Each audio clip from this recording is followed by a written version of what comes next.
नमस्कार, बहुत स्वागत है आपका डिबेट लाइव बड़ी बहस मध्य प्रदेश में। मैं हूं आपके साथ अमित शर्मा। मध्य प्रदेश में जीत का सपना देख रही कांग्रेस ईडी, सीबीआई और आईटी के छापों से आशंकित है। कांग्रेस के लोकसभा वाइज नियुक्त किए गए ऑब्जर्वर्स की बैठक में यह डर भी दिखाई दिया।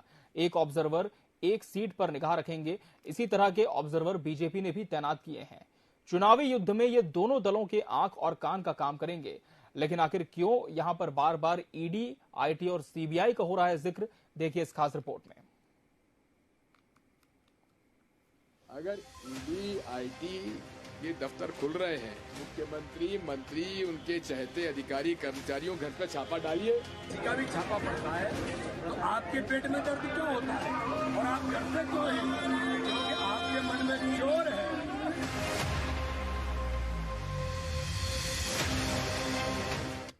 बीजेपी ने हर विधानसभा पर दूसरे राज्यों के विधायक तैनात किए हैं, तो कांग्रेस ने ऑब्जर्वर के प्रभार अलग अलग राज्यों के कांग्रेस पार्टी के वरिष्ठ नेताओं को सौंपे हैं। पूर्व सीएम दिग्विजय सिंह भी मध्य प्रदेश की 29 लोकसभा सीट के लिए बनाए गए ऑब्जर्वर की पहली बैठक में शामिल हुए। दिग्विजय सिंह ने दावा किया कि आज पूरे प्रदेश में यह आम राय बन चुकी है और सारे सर्वे भी यही बता रहे हैं कि इस विधानसभा चुनाव में भारी बहुमत से कांग्रेस सरकार बनाने वाली है। बैठक के बाद दिग्विजय सिंह ने कहा कि मध्य प्रदेश में जगह जगह पर इनकम टैक्स, ईडी के दफ्तर खोले जा रहे हैं, अधिकारी पदस्थ किए जा रहे हैं, विपक्ष के ऊपर छापे डालने की योजना मध्य प्रदेश में बनाई जा रही है कि अब मध्य प्रदेश में जगह जगह पर आईटी, ईडी के दफ्तर खोल रहे हैं, अधिकारी पदस्थ किए जा रहे हैं। अगर ईडी, आईटी के दफ्तर खुल रहे हैं तो ये तो भारतीय जनता पार्टी के मुख्यमंत्री, मंत्री, उनके चहेते अधिकारी, कर्मचारियों घर पे छापा डालिए। लेकिन जो खबरें आ रही हैं कि वो कांग्रेस पार्टी के नेताओं पर छापे डालेंगे, यानी कि विपक्ष के ऊपर छापा डालने की योजना मध्य प्रदेश में है। कमलनाथ अब तक किसी भी मामले में सीधे तौर पर ईडी या सीबीआई की रडार में नहीं है, लेकिन उनके 3 करीबी सेंट्रल एजेंसी की कार्रवाई की जद में आ चुके हैं। मध्य प्रदेश विधानसभा में नेता प्रतिपक्ष गोविंद सिंह को भी ईडी ने जनवरी 2023 में नोटिस जारी किया था। हालांकि सिंह नोटिस के खिलाफ सुप्रीम कोर्ट पहुंच गए। ये मामला अभी सुप्रीम कोर्ट में ही है। इधर बीजेपी ने प्रतिक्रिया में कहा कि ईडी एक संवैधानिक संस्था है। संवैधानिक संस्था होने के साथ ईडी अपना काम करती है। संवैधानिक संस्था है और संवैधानिक संस्था होने के साथ ईडी अपना काम करती है। लेकिन दिग्विजय सिंह और कमलनाथ जैसे इन्हें हमेशा यही दिखाई देता है क्योंकि इन्होंने जिंदगी में चोरी ही की है। अरे ईडी का, सीबीआई का, किसी का भी छापा पड़ता है तो आपके पेट में दर्द क्यों होता है और आप डरते क्यों हैं? क्योंकि आपके मन में चोर है, आपने चोरी की है तो आपको ईडी का डर पहले से ही दिखाई देने लग जाता है। चुनावी साल में ईडी, सीबीआई और आयकर विभाग की सक्रियता ने मध्य प्रदेश, राजस्थान और छत्तीसगढ़ में कांग्रेस नेताओं की टेंशन बढ़ा दी है। हाल ही में ईडी ने राजस्थान और छत्तीसगढ़ में 2 बड़े छापे मारे हैं। दोनों बड़े छापे कांग्रेस नेताओं के करीबियों पर पड़े। कहा जा रहा है कि आने वाले दिनों में इन तीनों चुनावी राज्यों में ईडी और सीबीआई की कार्रवाई में तेजी आ सकती है। बहरहाल ईडी की कार्रवाई पर दोनों ही पार्टियों के अपने पक्ष हैं। Bureau report, TV 24 news.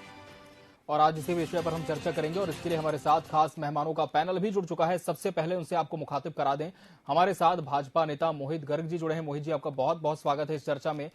हमारे साथ कांग्रेस प्रवक्ता कमलेश जयराम खातरकर जी जुड़े हैं। कमलेश जी, आपका भी बहुत बहुत स्वागत है इस लाइव डिबेट में। वरिष्ठ पत्रकार प्रकाश व्यास जी भी इस डिबेट का हिस्सा है। प्रकाश जी, आपका भी बहुत बहुत स्वागत है इस डिबेट में। सबसे पहले हम रुख कर लेंगे कांग्रेस का।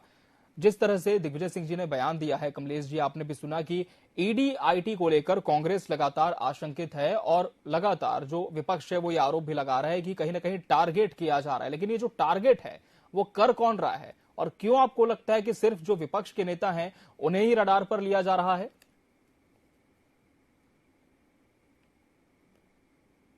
शुरुआत यहां से कर छत्तीसगढ़ हो, राजस्थान जी और जहां पार्टी की सरकार की ना हो, उन सभी राज्यों में विपक्षी दल के नेताओं पर ईडी और सीबीआई के छापे पड़े। जी, में जो भी घपले और घोटाले हो रहे हैं, जो भी अनियमितता हो रही है, क्या उस पर ईडी और सीबीआई की नजर नहीं जाती? अगर ईडी और सीबीआई स्वतंत्र रूप से काम कर रही हैं, अगर संवैधानिक संस्था जिसको अपने स्वतंत्र अधिकार प्राप्त है, तो भाजपा शासित राज्यों में क्यों छापे नहीं मारती? आप मुझे एक भी उदाहरण दे दीजिए जहां भाजपा शासित राज्यों में भाजपा के नेताओं पर छापे पड़े। मध्य प्रदेश में केक का 1100 करोड़ रुपए का घोटाला केक सामने लाती है, क्या उस पर ईडी या सीबीआई की नजर नहीं है? या और भी अन्य 254 घोटाले पिछले 18 साल में शिवराज सिंह चौहान सर की सरकार में हुए हैं, क्या इनमें एक भी घोटाले पर नजर नहीं है ईडी और सीबीआई की? तो ये जो कार्रवाई की जो पक्षपात भरी ईडी और सीबीआई की जो नजरें रहती है, तो उसका तो कांग्रेस पार्टी को अंदेशा है। और जी कमलेश जी भारतीय जनता पार्टी की सरकार हारने की स्थिति में है। ईडी और सीबीआई के आप उठाकर देख लीजिए भारतीय जनता पार्टी का इतिहास, तो इसके लिए कांग्रेस पार्टी तैयार है, लेकिन अन्याय और अत्याचार के खिलाफ मध्य प्रदेश की जनता खड़ी है। भारतीय जनता पार्टी के कुशासन के सामने मध्य प्रदेश की जनता खड़ी है, और इस बार भारतीय जनता पार्टी को मुंह की खानी पड़ेगी। 2018 में भी मुंह की खानी पड़ी थी, और 2023 में प्रचंड बहुमत से कांग्रेस की सरकार बनने लगी। चलिए मोहित जी, जिस तरह से कमलेश जी कह रहे हैं कि सिर्फ जो विपक्ष के नेता हैं उन्हें टारगेट पर लिया जा रहा है, दबाव में ये जो संवैधानिक संस्थाएं हैं वो काम कर रही हैं, कहीं ना कहीं अप्रत्यक्ष रूप से ही सवाल कई खड़े कर रही है कांग्रेस। आपका जवाब इस पर मोहित जी? कांग्रेस की पुरानी परंपरा रही जी, अब कभी भी इनके लोकतंत्र खतरे में आ जाता है। ठीक है, अब आप बताइए, आप लोकतंत्र खतरे में है, कर्नाटक आप जीत गए तब आपके लिए ईवीएम मशीन खराब नहीं हुई, आप हिमाचल जीते तब ईवीएम मशीन खराब नहीं हुई। अभी तो ये ईडी सीबीआई पर आए हैं, जैसे चुनाव की तिथि जारी हो जाएंगी, चुनाव नजदीक आ जाएंगे, तो इनके लिए ईवीएम खराब हो जाएगा। चुनाव जीत जाएंगे तो ईवीएम ठीक रहता है, चुनाव अगर हार जाते हैं तो ईवीएम खराब हो जाता है। अब आप बताइए, इन्होंने जो जैसे के विषय पर मैं आ रहा हूं, इन्होंने कहा कि हमने 230 विधानसभाओं में अलग अलग राज्यों से हमारे विधायक महोदय आए और वो बतौर ऑब्जर्वर हमारे यहाँ काम कर रहे हैं। तब इन्होंने कहा बाहर के लोग आए हैं, वो क्या करेंगे, उनको क्यों बुलाया है? ये आपकी समस्या नहीं है। चलिए, अगर आपको उससे समस्या, अब आपने क्यों ऑब्जर्वर बुलाए? और ऑब्जर्वर शब्द की तो उत्पत्ति ही कांग्रेस ने की है। आप ऑब्जर्वर बुलाइए, हमें कोई दिक्कत नहीं, मगर हमारे ऑब्जर्वर से आपको क्या दिक्कत? सिर्फ मैं बात करूं दिग्विजय सिंह जी की, जिन्होंने ये आज का मसला उठाया, वो अपनी विश्वसनीयता खो चुके हैं। अब आप बताइए, कुछ दिन पहले उन्होंने एक राष्ट्रीय चैनल का फर्जी सर्वे उन्होंने ट्वीट कर दिया। उस चैनल ने कहा कि हम इन पर मानहानि करेंगे, हमने ऐसा कोई सर्वे नहीं किया। इसके पहले खरगोन की एक इबादत गाह पर उन्होंने एक झंडे की फोटो ट्वीट कर दी, जबकि ऐसा कुछ। तो ये वैमनस्यता फैलाने का, दिग्विजय सिंह जी लगातार इस तरह की बातें करते हैं, चाहे वो ट्वीट के माध्यम से हो, चाहे वो इंटरव्यू के माध्यम से हो, चाहे वो अपने विवाद खड़ा करना उनकी एक आदत बन गई है, और उसी के चलते उनको लगता है कि उनकी प्रासंगिकता है, जबकि वो अपनी प्रासंगिकता खो चुके हैं। उसका सबसे बड़ा प्रमाण है भोपाल का लोकसभा चुनाव, 3.5 लाख वोट से ऊपर हारे थे वो। और किस प्रत्याशी से हारे थे? जिनकी राजनीति में वो पहली पारी थी। और आप राजनीति के मजे हुए कलाकार हैं। उसके बाद आपकी कर्म भूमि से जिस प्रदेश के आप मुखिया रहे, भोपाल आपका मुख्यालय रहा, आऊंगा कमलेश जी आपके पास, फिर आऊंगा जी। 3 लाख से हारे जी।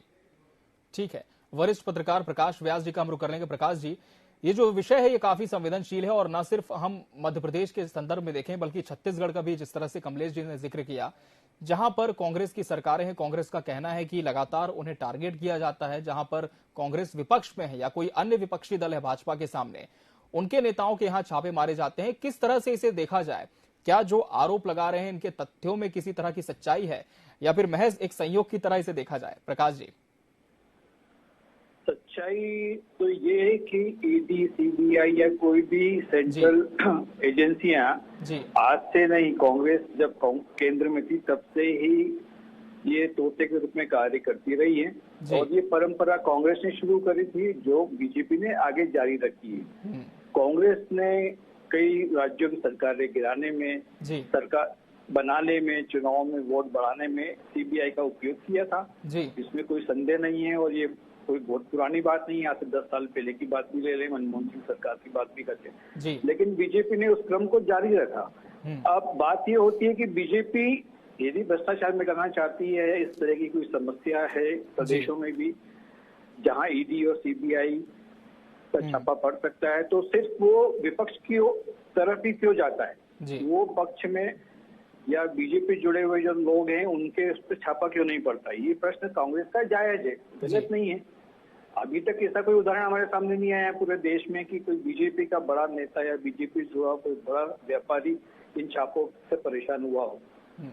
तो ये प्रश्न कांग्रेस अपनी जगह सही उठा रही है, लेकिन परंपरा आरंभ कांग्रेस ने की है, जिसका लाभ बीजेपी ले रही है, ऐसा मैं समझता हूँ। कमलेश जी, तो जो परंपरा थी कांग्रेस ने शुरू की, लेकिन अब उसे एक सक्सेसर के तौर पर बीजेपी आगे बढ़ा रही है। क्या इस बात से सहमति रखते हैं कि आज जब आपकी सरकार नहीं है तब छापे पड़ते हैं तो सवाल जरूर खड़े होते हैं, लेकिन सवाल तब भी उठने चाहिए जब आपकी सरकार थी? मोहित जी, सबसे पहले मैं मोहित जी की बातों का जवाब दे देना चाहता हूं। उन्होंने ईवीएम पर सवाल उठाए। सबसे पहले ईवीएम पर सवाल किसने उठाए? शाइनिंग इंडिया का जब नारा दिया था 2004 में लालकृष्ण अडवाणी जी ने, जब वो बुरी तरह से चुनाव हारे, तो उन्होंने सबसे पहले ईवीएम पर सवाल उठाए। अरुण जेटली जी ने बाकायदा ईवीएम पे ऊपर एक किताब लिखी। तो आप भी जब विपक्ष में होते हैं तो आपका भी जो रवैया है वो सब देश की जनता जानती है। और रही बात भ्रष्टाचार की, तो आप ये जानते हैं कि जो भी विपक्षी नेता जो भ्रष्टाचार में लिप्त हो और अगर भारतीय जनता पार्टी में शामिल होता है, तो ऐसा कौन सा डिटर्जेंट पाउडर है और भारतीय जनता पार्टी के पास ऐसी कौन सी मशीन है, वो जाकर वहां भारतीय जनता पार्टी में बेदाग हो जाता है, उसके खिलाफ कार्रवाई रुक जाती है, उसके फाइलें बंद हो जाती है। तो ये जो भारतीय जनता पार्टी का दोहरा रूप है, ये देश की जनता जान चुकी है। और जो कांग्रेस पार्टी पर सवाल उठाए जा रहे हैं, दिग्विजय सिंह जी वरिष्ठ नेता और उन्होंने जो आशंका व्यक्त की है वो गलत नहीं है, क्योंकि इसके प्रमाण चाहे आप छत्तीसगढ़ और राजस्थान में देख चुके हैं और भी अन्य राज्यों में जहां पार्टी की स्थिति कमजोर होती है, वो कांग्रेस नेताओं के खिलाफ या विपक्षी नेताओं के खिलाफ कार्रवाई करती रही है, ईडी और सीबीआई। और भारतीय जनता पार्टी जहां मध्य प्रदेश में शिवराज सिंह चौहान की और भारतीय जनता पार्टी की जो 20 साल की सरकार है, उसमें 254 घोटाले हुए हैं। 254। आप यकीन कर सकते हैं कि इतने बड़े घोटालों की सरकार को मध्य प्रदेश की जनता पुनः चुनेगी? 2018 के ये चुनाव में मध्य प्रदेश की जनता ने इनको सिरे से नकार दिया था, और उसके बावजूद इन्होंने खरीद फरोख्त करके, धोखेबाजी करके जो सरकार बनाई है, उसको मध्य प्रदेश की जनता अब बुरी तरह से नकारने वाली है और स्पष्ट बहुमत से कांग्रेस की सरकार बनने वाली। चलिए, लेकिन जिस तरह से प्रकाश व्यास जी ने एक सवाल उठाया था कि जब केंद्र में कांग्रेस की सरकार थी तब भी इस तरह से छापेमारी का दौर चलता था, तब कांग्रेस ने कभी इस पर बात नहीं रखी, लेकिन आज विपक्ष में थे, क्या इसलिए सवाल खड़े हो रहे हैं? देखिए, कांग्रेस की सरकार में अगर कांग्रेस के नेताओं के खिलाफ भी विपक्ष ने आवाज उठाई है, तो कांग्रेस ने उन नेताओं को, उन मंत्रियों से इस्तीफे लिए हैं, उनके खिलाफ कार्रवाई भी की है, और उन सब के बावजूद अदालत से वो बेदाग पाक साफ साबित हुए हैं। लेकिन भारतीय जनता पार्टी अपने नेताओं के खिलाफ कार्रवाई करना नहीं चाहती, और जो विपक्षी दलों में नेता है भ्रष्टाचार के जिनके ऊपर आरोप है, उनको अपनी पार्टी में लेकर बेदाग कर देती है। बहुत सारे, चाहे येदियुरप्पा जी हो, चाहे और भी बहुत सारे ऐसे उदाहरण हैं जहां जिनके खिलाफ कार्रवाई और फाइलें बंद हो चुकी है। आप जिनके महाराष्ट्र में पवार साहब के भतीजे अजित पवार साहब के ऊपर जब आप आरोप लगाते हैं चक्की पीसिंग, और उसके बाद वो आपकी पार्टी में शामिल हो जाते हैं, आपके साथ गठबंधन और सरकार बना लेते हैं, उसके बाद फिर उनके ऊपर सारे आरोप फाइलें बंद हो जाती हैं। तो ये भारतीय जनता पार्टी का जो दोहरा चरित्र है, भारतीय जनता पार्टी की असलियत देश की जनता के सामने आ चुकी है, और देश की जनता अब समझने लगी है कि भारतीय जनता पार्टी की कथनी और करनी में अंतर है। मैं एक और बहुत अच्छा उदाहरण देना चाहता हूँ। जब इन्होंने राम मंदिर का आंदोलन चलाया, तब तक इनके नेता कहते थे कि आस्थाओं के फैसले अदालतों में नहीं हुआ करते, और इस दम पर इन्होंने भारतीय देश की जनता को गुमराह करके सरकार में आए, और जब सरकार में आए तो राम मंदिर के मुद्दे को ठंडे बस्ते में डाल दिया। और कांग्रेस पार्टी का स्पष्ट मत शुरू से रहा है राम मंदिर के मुद्दे पर कि जो भी सुप्रीम कोर्ट का निर्णय आएगा उसमें पूरे देश की जनता मानेगी, और इसका श्रेय आप देख लीजिए, मोदी जी पूरा श्रेय लेने जा रहे हैं। तो जब आप विपक्ष में होते हैं तो तब आप अदालतों पे भी सवाल खड़े करते हैं कि आस्थाओं के फैसले अदालतों में नहीं हो करते। कांग्रेस पार्टी की आस्था अदालतों में भी है और संवैधानिक संस्थाओं में भी है, लेकिन जिस तरह से उनका दुरुपयोग किया जा रहा है, क्योंकि उनके जो संवैधानिक संस्थाओं के जो फैसले जो सरकार के पक्ष में आते हैं, जैसे उनके अधिकार होते हैं, उनको राज्यपाल। तो कमलेश जी कह रहे कि अगर कांग्रेस के शासनकाल में ऐसा हुआ है तो कार्रवाई भी की गई है, और अब जो है इन संवैधानिक संस्थाओं का दुरुपयोग किया जा रहा है, भाजपा का दोहरा चरित्र है, इस तरह का आरोप कांग्रेस लगा रही है। मोहित जी, जवाब आपका। मैं आपको 3 सवाल हैं कमलेश जी के, तीनों का बारी बारी से जवाब देता हूँ। जी जी। तो जो नेताओं की बात कर रहे हैं जी, इन सबसे वरिष्ठ नेता श्री राहुल गांधी जी और सोनिया गांधी जी पर 2012 में मामला दर्ज हुआ था। उस समय सरकार किसकी थी? श्री मनमोहन सिंह जी की, हमारी सरकार नहीं थी। अभी वो बेल पर हैं। जितने भी इनके राष्ट्रीय नेता हैं उन पर जो मामले दर्ज हुए, ज्यादातर मामले 2014 के बाद के पहले दर्ज हुए, इसलिए हम पर आरोप नहीं लगा सकते कि हमने उनके ऊपर कार्रवाई की। और अगर उनके खिलाफ कोई दस्तावेज या कोई प्रमाण नहीं है तो उनको बेल लेने की आवश्यकता क्यों पड़ी? आज तक मामले क्यों चल रहे हैं? जब राहुल जी को ईडी ने बुलाया, पूरा हिंदुस्तान इकट्ठा कर लिया कांग्रेस, तो उनको ईडी, अरे तो आपसे ईडी की जांच पे सवाल पूछे, सवाल पूछे जाइए, सवाल जवाब दीजिए, जाना चाहिए। आपने पूरे हिंदुस्तान की कांग्रेस को इकट्ठा कर लिया, नहीं मेरे को बुला रहे हैं, मेरे को बुला रहे हैं, चलिए ठीक। अब आइए आप घोटालों की बात करते हैं। अगर आप 251 घोटालों की आप बात कर रहे हैं, जब इनके खिलाफ घोटाले थे, सुब्रमण्यम स्वामी जी ने सुप्रीम कोर्ट में याचिका दायर करी, तब सुप्रीम कोर्ट ने मामला दर्ज किया जो आज तक चल रहा है, हेराल्ड, नेशनल हेराल्ड वाला। आपके पास, आप घोटालों की बात करते हैं, आपके पास भी दस्तावेज होंगे, और अगर आप मुंह जबानी बात करते हैं तो मुंह जबानी आप कुछ भी बोलने के लिए स्वतंत्र हैं। अगर आपके पास दस्तावेज है तो न्यायालय का रास्ता खुला है, आप क्यों नहीं न्यायालय में जाते? अब मैं बात करता हूं राम मंदिर की। हमारा राम मंदिर का मुद्दा हमारे मैनिफेस्टो में हमेशा से रहा, और राम मंदिर की ये बात कर रहे हैं, इन्होंने रामचंद्र जी के अस्तित्व को नकार दिया। कपिल सिब्बल जी, आपके नेताओं ने ये कहा था या नहीं कहा था कि आस्थाओं के फैसले अदालतों में नहीं होते? आस्थाओं के फैसले अदालतों में होते हैं या नहीं? मैं मोहित जी स्पष्ट एक शब्द में इसका जवाब चाहता हूं। मैं जवाब दे मोहित जी। कपिल सिब्बल जी इनकी पार्टी के नेता थे उस समय, होते हैं नहीं होते? मैं तो आपसे ये पूछ रहा हूं, केवल जो आपके नेता अदालत, देश की अदालतों को नकारते थे, उसके ऊपर आपका क्या मत है? मैं मत जानना चाहता हूं आपका। हमारी पार्टी के किसी नेता ने कभी न्यायालय को नहीं नकारा, हिंदुस्तान का कोई भी व्यक्ति न्यायालय को नहीं नकार सकता। दूसरी बात, कपिल सिब्बल जी ने कितनी बार इस बात पर आपत्ति लगाई कि राम मंदिर का निर्णय अभी नहीं होना चाहिए, चुनाव होने वाला है। कितनी बार मत बोलिए मोहित जी, इतना बड़ा झूठ लाइव चैनल पर मत बोलिए। आपके नेताओं के पुराने स्टेटमेंट या तो आपको जानकारी नहीं है या आप पूरी जानकारी के साथ आए नहीं है। 22 जनवरी को राम मंदिर का भव्य उद्घाटन होने वाला है, उसमें आप सभी आमंत्रित हैं। और इनके कितने ही प्रयास के बावजूद भी, अब तो खैर कपिल सिब्बल जी इनकी पार्टी में नहीं रहे, मगर सर्वोच्च न्यायालय के निर्णय के बाद राम मंदिर का निर्माण हुआ और राम मंदिर का शुभारंभ 22 जनवरी को होने वाला है। आप सभी आमंत्रित हैं। चलिए, बिल्कुल। मतलब आस्थाओं के फैसले अदालतों में होते हैं, ये आप स्वीकार करते हैं? आस्थाओं के फैसले अदालत में होते हैं कि नहीं, ये चूंकि वहां वो मामला न्यायालय में निलंबित था, तो न्यायालय ने भी उसको अदालतों में होते हैं या नहीं होते हैं, मैं तो ये जानना चाहता हूं आपसे। आस्था के फैसले तो दिलों से होते हैं, न्यायालय से नहीं होते हैं। मगर न्यायालय में चूंकि मामला लंबित था तो न्यायालय ने भी उसी पक्ष में निर्णय दिया। हम विषय पर वापस आ जाएं। मैं निवेदन करूंगा हमारे दोनों वक्ताओं से। फिलहाल हम वरिष्ठ पत्रकार प्रकाश व्यास जी का रुख कर लेंगे। प्रकाश जी, अब जिस तरह से एक डर की बात कही जा रही है कि चुनाव आ रहा है, ऐसे में डराने का प्रयास किया जा रहा है, लेकिन क्या आपको लगता है कि ये डर वाकई हावी होगा विपक्षी दलों पर, या फिर उतनी तेजी के साथ और विपक्ष आक्रामक होकर इस बार चुनाव में उतरता हुआ नजर आएगा? प्रकाश जी।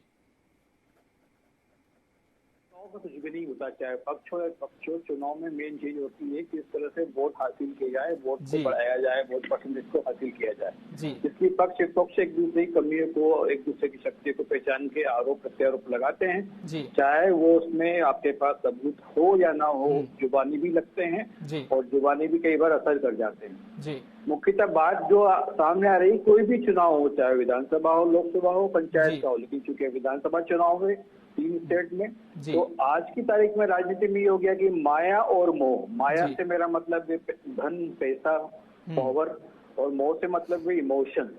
तो यहाँ राम जो है इमोशंस का काम कर रहे हैं, राम मंदिर इमोशन का काम कर रही है, और ईडी जो है या सीबीआई जो है वो मोह यानी कि मनी को ढूंढ रही है। क्योंकि आप देखें आजकल जो चुनाव हो रहे हैं उसमें काफी बड़ा पैसा खर्च होता है कोर्ट के आदेश के बाद भी। तो पैसा आता कहाँ से है? क्योंकि जो कार्यकर्ता होते हैं या जो जनप्रतिनिधि, उनके पास इतना पैसा नहीं होता है, क्योंकि वो तो बंधे हुए निर्वाचन की जो भी गाइडलाइंस है उसके अकॉर्डिंग। उसके बावजूद काफी बड़ा पैसा खर्च होता है आज की तारीख में, चाहे वो विज्ञापन के रूप में हो, चाहे प्रदर्शन के रूप में हो, चाहे रैली के रूप में हो। हमने कर्नाटक में देखा कांग्रेस ने कितना पैसा बहाया, बीजेपी भी बंगाल में देखो कितना पैसा बहाया। तो हर चुनाव में पैसा लगता है। अब वो पैसा आता कहाँ से, इसका काम ढूंढने का काम ईडी और सीबीआई करती है। और वो अपना निर्वहन कर रही है, चाहे वो पार्टी बीजेपी हो, चाहे कांग्रेस हो, चाहे कोई राजनीति में ये सब जायज है, चलता है और बाकी जो खोजबीन होनी है वो होती है। तो मेरा ये कहना है कि कोई भी चीज डरने के लायक नहीं है, ये चुनाव है, चुनाव में सब चीजें चलती रहती है। जी चलिए, तो चुनाव में राजनीति में सब चीजें जायज है कह रहे हैं प्रकाश व्यास जी, लेकिन कमलेश जी क्या किसी भी तरह का डर विपक्ष को है कि अब जब चुनाव नजदीक है तो ये जो तमाम संवैधानिक संस्थाएं, जिस तरह से आपके बड़े नेता भी कह रहे हैं कि एक्टिव हो गई हैं, तो अगर कुछ गलत ही नहीं किया तो फिर डर किस बात का? सिर्फ हार का डर है। जी कमलेश जी। मोहित जी, आप एक ही पार्टी के सर्वे आपको बता रहे हैं कि डर कौन रहा है, और आपकी जिस तरह से आपकी पार्टी के नेताओं हड़बड़ाहट है उससे भी स्पष्ट दिखाई दे रहा है कि कौन डर में है। अब मैं असल मुद्दे पर आता हूँ। व्यास साहब ने जो बात कही है पैसे की, मैं एक बात की तरफ इंगित करना चाहता हूं कि केवल विपक्षी दलों के पैसे के ऊपर क्यों भारतीय जनता पार्टी की सरकार की नजर रहती है, या विपक्ष के ऊपर ही क्यों टारगेट किया जाता है, बल्कि सत्ता और सरकार चुनाव में सबसे ज्यादा पैसा खर्च करता है। उनके पास पैसा आता कहां से है, और ये पैसा जो सरकारी सिस्टम भी उनके फेवर में काम करता है, तो वो जो स्पष्ट है सब चीजें की विपक्ष को दबाने का प्रयास किया जा रहा है। लेकिन मध्य प्रदेश की जनता पूर्णतः मन बना चुकी है। आप कभी हर चैनल के कहीं के भी सर्वे उठाकर देख लीजिए, कांग्रेस पार्टी को भारतीय जनता पार्टी से ज्यादा बढ़त दिखाई जा रही है, और इसी डर की वजह से भारतीय जनता पार्टी इस तरह के प्रोपोगेंडा को आगे कर सकती है और विपक्ष को निशाने पर लेने का प्रयास कर सकती है। आप कोई भी चुनाव उठाकर देख लीजिए, भारतीय जनता पार्टी की नीति और नियत में और सोच में हमेशा फर्क रहा है। वो हमेशा विपक्ष को दबाने का प्रयास करती है जी। हमेशा एक मोदी जी का एक अहंकार देख लीजिए कि वो कांग्रेस मुक्त भारत की बात करते हैं, और जब कांग्रेस की सरकार जब अपने पावर में रही है तो उन्होंने विपक्ष को सदन में स्थान दिया है। चुनाव हारने के बावजूद भी अटल जी और आडवाणी जी को कांग्रेस पार्टी ने सदन में लेकर आया। उसके बाद एक अच्छे स्वस्थ लोकतंत्र की भूमिका हमने निभाई है, लेकिन उस स्वस्थ लोकतंत्र की भूमिका को मोहित जी की पार्टी भारतीय जनता पार्टी ध्वस्त करने जा रही है। आप एक सर्वदलीय बैठक कितनी हुई है 9 साल में से केंद्र में, या 20 साल में मध्य प्रदेश, 18.5 साल में 20 साल में मध्य प्रदेश में कितनी सर्वदलीय बैठकें हुई है, इसके आंकड़े उठाकर देख लीजिए कांग्रेस पार्टी की सरकार और भारतीय जनता पार्टी। स्वस्थ व्यवस्था को जो भाजपा है वो ध्वस्त करने जा रही है कांग्रेस का आरोप है। जवाब दे मोहित जी, फिर कार्यक्रम का समापन करेंगे। जी मोहित जी। जैसे कमलेश जी ने हमारी पार्टी के वरिष्ठ नेता अटल जी और आडवाणी जी को संसद में लाए, वैसे हम राहुल जी को अमेठी से हारने के बाद वायनाड से ले आए और सोनिया जी को भी ले आए। मोहित जी, लोकतंत्र की खूबसूरती यही तो है, इस पर सवाल मत उठाइए प्लीज। चुनाव तो अटल बिहारी वाजपेयी भी हारे थे, लेकिन इसका मतलब ये नहीं है कि आप किसी का माहौल उड़ाए, लेकिन आप वो बाकायदा चुनकर आए हैं। 4.5 से ज्यादा चुनकर आए राहुल जी वायनाड से। मोहित जी आपकी बात वायनाड की इस देश की जनता है, उन्होंने उनको चुनकर लोकसभा में पहुंचाया है। जी जी मोहित जी आपकी बात पूरी करें। जी अब बात चुनाव की कर रहे थे, मैं बताऊं कि अगर हमने 18.5 साल में जो काम किया है, अब हर चुनाव के बाद आप जनता के बीच में जाते हैं, चुनाव के पहले, चुनाव के दौरान, चुनाव के बाद भी, तो वही हम जन आशीर्वाद यात्रा लेकर जा रहे हैं। तब इन्होंने हमारी जन आशीर्वाद यात्रा का विरोध किया था कि ये यात्रा क्यों निकाल रहे हैं, अभी जन आक्रोश यात्रा निकाल रहे हैं। तो इनसे आग्रह कि जन आक्रोश यात्रा ना निकालें, क्योंकि जो इन्होंने किसानों को बेवकूफ बनाया है, तो अगर जन आक्रोश यात्रा लेके जाएंगे तो किसानों का आक्रोश निकलेगा उनके ऊपर, कोई झेल नहीं पाएंगे। और ये अपनी आंख को देख रहे हैं, इसलिए कृषि मंत्री ने स्वीकार किया है कि 26 लाख किसानों के 11,000 करोड़ रुपए कर्ज माफ हुए हैं, और इसकी मध्य प्रदेश के किसान साक्षी है। मोहित जी, आप इतना झूठ कैसे बोल लेते? आपकी नैतिकता आपको दुत्कारती नहीं है, आपकी अंतरात्मा कैसे स्वीकार करें? मोहित जी जवाब पूरा करें। कमलेश जी, आपको संख्या ही नहीं मालूम। मध्य प्रदेश में 2019 में 1,21,00,000 किसान थे, आपने 26,550,000 का ऋण माफ किया, बाकी नहीं 90 लाख का क्या हुआ? बोल रहे मैं सदन में आप कुछ और बोलते हैं, और क्षेत्रों पर आकर आप कुछ और बोलते हैं। दिन में पूरा ऋण माफ करने की बात की थी, 90 लाख किसानों को क्या? चलिए, तो अब चुनाव है तो जाहिर सी बात है कि आरोप प्रत्यारोपों का दौर जारी रहेगा और ये समय के साथ बढ़ता हुआ भी जाएगा। लेकिन फिलहाल देखना होगा कि इस चुनाव में किस पार्टी के साथ जनता का साथ जाता है, किसका विश्वास जाता है। बहरहाल, अब तीनों मेहमानों का बहुत बहुत शुक्रिया हमसे इस डिबेट में जुड़ने के लिए और इसका हिस्सा बनने के लिए आपका बहुत बहुत धन्यवाद। इसके साथ एमपी डिबेट लाइव बड़ी बहस में आज के लिए फिलहाल इतना ही। मुझे दीजिए इजाजत। नमस्कार।